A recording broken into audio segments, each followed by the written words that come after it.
Нифигась, только вышел из дома и сразу здрасте. Видел, как цветет кактус? Я нет, если честно. Удивил колючий. Но давай его не заметим, типа это не Щитова. А то видео придется сразу закончить, так и не начав. И сейчас объясню почему.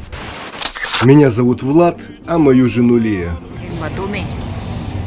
Осенью 2021 года мы с женой приехали в Батуми, нам понравилось, решили перезимовать, и вот уже почти 2 года мы здесь.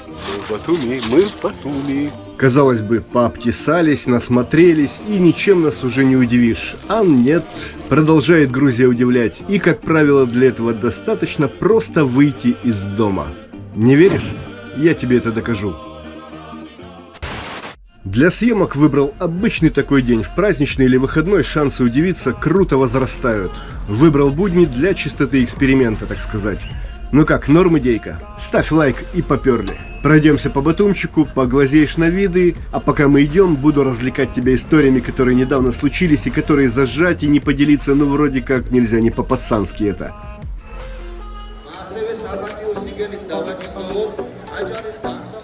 Про необычный Новый год и о том, как его празднуют грузины. Меня, наверное, не слышно. Про чайот, овощ такой типа патиссона. И о многих других удивительных необычностях Грузии я уже рассказывал. Если тут недавно, ссылки ищи под видео. Пошли в хопу. Прекрасно провели время. Итак, пойдем через парк 6 мая, или, как его здесь по старинке называют, Пионерский парк. В центре находится реально природное озеро с красивым именем Нуригель. Тут можно наблюдать греющихся на солнце черепах, гонять на байдарке и оседлать лебедя. С той стороны дельфинарий. О, недавно я тут снимал сторис для Инстаграма. Ни хрена себе. Звуки из дельфинария. Да. Обосратушки. А вот здесь у нас зоопарк. Бесплатный зоопарк. Тоже снимал. Покажу. Что за кипиш? Что за кипиш? Меня не кормят? Не понял. Так. Кто здесь? Как правило, в центре всех удивлений стоят люди. Или природа. Ну, природа это понятно, а вот люди здесь удивлять умеют. Памятник первой грузинской летчицы. А там вдалеке мы видим. И, кстати, вот, жил-был собакен. О детишках заботился, через дорогу их переводил, от машин защищал. Люди, заметив сие, начали причинять собакену любовь свою непомерную. Откормили до грации сардельки и Купатой назвали, сделав достоянием Батуми. Картинка Купаты красуется теперь здесь вот на стене дома, близ парка 6 мая. Ну да ладно, не буду отбирать хлеб у гидов, своих историй хватает. В прошлом выпуске про ремонт я поделился мега удивительным случаем, как пошел в магазин строительные смеси покупать, а деньги дома забыл. Помнишь? Но несмотря на это, вернулся и со смесями, и с вкусняшками в придачу. И да, о том, что забыл деньги, я узнал уже подходя к дому. Я говорю, сколько денег? Он говорит, столько не надо. Это тебе подарок просто. Только вам похвастался. Идем такие. Далее, говорит, что-то лобяне хочется, давай возьмем. Я говорю, давай возьмем. Такие зашли, такие, я лап-лап по карманам. А денег-то нет. Он же говорит, да берите так. Потом, типа, занесешь, как будет. Сказать, что случай впечатлил, это ничего не сказать. Это ли не шок-контент для всех нас понаехавших? Однако такая ситуация довольно типична для Грузии. Вот грузин моего удивления не поймет. Для него это все нормально и даже буднично, в порядке вещей. Грузины, в отличие от многих так называемых цивилизованных стран, они не потеряли свою человечность. Нам есть чему у них поучиться. Кстати, через день после того, как я забыл дома деньги, произошла еще одна не менее увлекательная история. Вернулся я домой с фразой «Лея, зацени мой уровень грузинского». Она в непонятке. «Влад, что случилось?» А дело было так. Я там куда-то ходил, а возвращаясь, зашел в кондитерку. В нашем доме внизу открылась. Захотелось мне к чаю каду купить. Када или када, по-разному тут ее называют. Это такие сдобные штучки вкусные. Так вот, у нас тут в доме их по 1,5 лари за штуку продают. И мы обычно берем в другом месте, подальше, через улицу, там такая же када, но за 1 лари. И вот иду я, подхожу уже к дому, и мне так захотелось кады, ну прям срочно, очень срочно надо. Но не идти же туда, где по лару, далековато вроде. Зашел я, значит, в кондитерку, и надо заранее сказать, продавцы там не говорят по-русски. Не всем дано знать чужие языки. В общем, захожу, на кармане 5 лари. А кады с кофеем хочется, аж слюнки текут. Ладно, думаю, по 1,5 лари куплю 2 штучки. И как-то так получилось, слово за слово, насколько позволял мой грузинский. В общем, удалось объяснить, что 1 лари за штучку кады – это хорошая цена, а 1,5 – дороговато. И что вы думаете? Мне отдали по лари за штучку. Я на радостях этой кады на все 5 лари набрал. 5 штук взял. Пришел домой офигевший, глаза по 5 копеек. Шо це було? Лии рассказываю, она офигевает. Но это еще не все. Самое интересное поджидало нас на следующий день. Пошли мы гулять, проходим эту кондитерку и глазам своим не верим. Ценник, на котором раньше значилось 1,5 лари за каду, хозяева поменяли. Теперь там уже красуется новая цена – 1 лар. Как? Да ладно! Вот тут мы прифигели окончательно. И опять же, а что, так можно было? В той стране, где мы раньше жили, цены дрожжами обмазаны и изо дня в день только растут. А тут мог ли я когда-либо представить, что вот так простой обычный человек, к тому же в чужой стране, еще и на ломаном, малознакомом языке, может влиять на экономическую политику. Пусть и не государства, а небольшого магазинчика, но все же. Офигеть! Как вам? Или вот как с газом было. Заказываем баллон, человек привозит, меняет пустой на полный, централизованного газа у нас нет, баллон 12 килограмм, платим 50 лари. В очередной раз приезжает этот газовик, даем ему 50 лари, а он говорит: сейчас газ подешевел, теперь за баллон не 50, а 40 лари. Да ладно, мы точно не ослышались. Оказывается, так бывает. Вот те человеческий фактор. Часто нас спрашивают, когда вернетесь. А зачем, с кем из вас там происходило нечто подобное тому, что я сейчас рассказал? Да уверен, ни с кем. И вот нафига спрашивается нам туда? Поверьте, здесь, в таком обществе, мне как-то приятней и комфортней. Так, самое время нажать внизу палец вверх и двигаем дальше. Вот еще случай. Открыли мы для себя новый фрукт. Вчера озадачились неизвестным фруктом. Здесь он называется сгмартли. Раньше мы такого не встречали, потому он нас и заинтересовал. Сгмартли – название грузинское, и решили мы узнать, как он по-русски называется. Пробили в гугле, точного названия не нашли. Google выдает что-то типа германская мушмула или восточная мушмула, как-то так. Но это ж не мушмула, мушмулу-то мы знаем, она другая совершенно. Короче, пытались расспросить продавщицу. Она не знает. Сгмартли, говорит, и все. Ну, девчушка она молодая и, само собой, по-русски не очень, но бойкая. Между делом кому-то позвонила, с кем-то поговорила. Ждать долго не пришлось.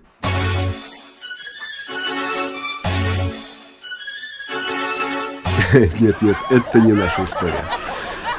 Итак, из рядом стоящего универсама вышла женщина. Познакомились. Зовут Елена, она директор этого самого универсама. Да, не послышалось. Директор универсама. Вот так просто. Ее, оказывается, девушка и позвала, чтобы помочь нам непонятливым с нашим вопросом. Офигеть. Представляешь себе такую картину? Типа, директор, выйди сюда, здесь какие-то бродяги с гмартли не знают. Я вот себе представить такого раньше не мог. А между тем вышла директор универсама. Приятная женщина, поговорили. Она очень хорошо знает русский, но и она не смогла подобрать аналога названия этого фрукта. В общем, сошлись на том, что это чисто грузинский фрукт с гмартли и только с гмартли, никак иначе. Кстати, если сейчас смотришь и знаешь другое название, черкани мне внизу. Ее еще 2 дня вот закройте в темноте, она спела будет. Станет мягче, да? Мама, обалденно. Значит, косточки не кушайте, а то желудок начнет. И да, в этой ситуации нас больше удивил не сам фрукт, а та участливость людей, та эмпатия, само отношение. Чем могу, помогу, я здесь работаю. И так здесь во всем. Все включаются в процесс. помогут, объяснят, подскажут. Конечно, такое отношение не может не восхищать. Следующий случай, который хотел бы рассказать, это взаимосвязь с почтой. Заказал я себе на Amazon microSD карточки для GoPro-шки. Впервые здесь, в Грузии, попробовал это сделать. Как получать заказ, представление имел смутное. Если имел, то более чем размытое. В прошлой жизни мне в почтовый ящик приходило извещение, с этим извещением я шел на почту и получал посылку. Иногда бывало, если заказ мелкоразмерный, то и вовсе мог найти его в своем почтовом ящике в подъезде уже доставленным. И никуда ходить не надо было. Теперь, чтобы было понимание, объясню. В Грузии почтовых ящиков в подъездах нет. То есть получить извещение или как-то там еще не получится. Единственный вариант – отслеживать прибытие товара по трек-номеру и идти получать на почту. Я так себе это видел. Первый опыт, неизвестность, интрига сохранялась. До момента, когда в один прекрасный день раздался звонок и спросили: «А вы сейчас где? Вам посылка пришла. Куда подвезти?» Я доставку не заказывал, это так, для понимания. Да и заказ пришел раньше ожидаемого срока. Это, конечно, было более чем странно и удивительно. Особенно это вот «вы сейчас где? Куда вам привезти?» Я в легких непонятках, что происходит, спустился встретить курьера. Все четко, минута в минуту, он подъехал. Разумеется, я огорожен таким сервисом, выбегая из дома, паспорт взять не додумался. Оказалось, и это не проблема. Сказал ему свой ID и получил посылку. Все. Как такая история? Нормально? А про «ты сейчас где» еще история вспомнилась с мандаринами. Ну, ее можно прочитать у меня в Инстаграме, тоже удивительный случай. И был еще, когда мне, как и посылку, без всякой тягомотины права выдали. В общем, сдал я здесь в Батуми экзамены на водительские права. Через 3 дня пришло СМС, что удостоверение готово. Пошел получать. Думаю, надо же отснять этот радостный момент. Видос сделать, но все прошло так быстро, что я и камеру включить не успел. То, что это было очень неожиданно, мягко сказано. 3 секунды, наверное, на все потребовалось. Фамилия, сказал Владислав, на, получи. Все. И все? Как? А заполнить кучу бумаг, поставить подписи, паспорт предъявить в конце концов? Нет, не надо, все, успехов. Как так? Как? А все просто, оказывается, можно жить без бюрократии и не трепать людям нервы. Можно. Надеюсь, я еще не утомил своими рассказами, а у меня их достаточно. Недавно по весне зашли мы к Джубе в магазин. Это на Инасаридзе, про Джубу я уже рассказывал. Так вот, он угостил какой-то вкусняшкой, о которой за 1,5 года жизни в Грузии я даже и не слышал. Манджун называется. Чисто кабулетское блюдо. На вид яблочное пюре, но там рис, мед, перец и что-то еще. Манджун, можно загуглить, очень интересный вкус. Вроде еда сладкая, но пряность и в то же время перченость добавляет свои какие-то другие вкусовые нотки. Вот реально, вот удивил так удивил. Я даже название умудрился запомнить. И еще что хотел рассказать. Удивляет грузинская расслабленность, некий такой пофигизм на манер испанской маньяны. Вот поставили на остановке эту палатку, не знаю, как ее назвать. Поставили еще в марте, не новая БУ. Кстати, с остановки квартал отсюда такая же куда-то пропала. Совпадение? Не знаю, но сейчас не об этом. Так вот, по задумке эта конструкция должна быть крытая, я так понимаю. Сезон дождей, март, людям прятаться от дождя, все логично. Одна деталь. Поставить поставили, а самое основное накрыть ее. Это забыли. Типа завтра накроем. Прошел март, апрель, май, наступил июнь. И вот, аллилуйя. Это просто праздник какой-то. Опомнились. Умеют грузины озадачить? Вот то-то же. Остановка без крыши. Креативное решение, не так ли? В общем, огромный плюс Батуми – здесь всегда весело.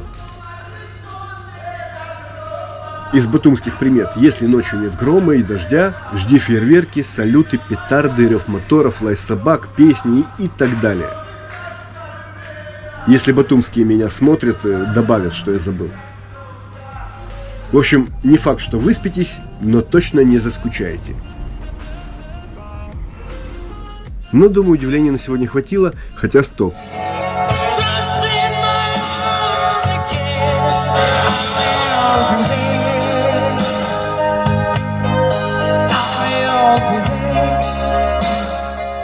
Вот это, да, вот это удивляха. Издалека думал, кто-то Скорпионс врубил, а подошел ближе, тут парень вживую исполняет. Реально звучит один в один. А потом Квинов запел. Не могу сейчас включить звук, потому что YouTube меня забанит из-за музыки. Начнет на авторские ругаться. Ну серьезно, вот это я реально прифигел. Батуми Мая таланты. И с каждым днем их все больше и больше нахожу. Да уж. В общем, если досмотрел мои байки до этого момента, значит было интересно. Мне лайк за старание, и можно считать, эксперимент удался. Надеюсь, у меня получилось передать через экран свои эмоции и впечатления. Напиши, что больше всего удивило. И вообще, как такой формат и эта идея делиться своими заметками о жизни в Грузии? Насколько зашло? Все комментарии я читаю и отвечаю лично. Так что жду отзывов. А пока, адьос, мега браво, нахвамдис. Оставайся на плаву.